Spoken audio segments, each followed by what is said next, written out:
Hey everybody, this is an 8 cube shelving unit that we got for our bedroom here. We're making some changes on some furniture in my house.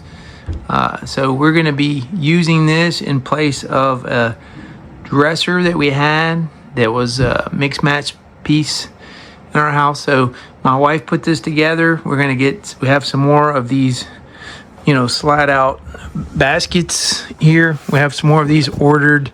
These are not necessarily the ones that are going to be in here the whole time, but it's got some little pegs on the bottom.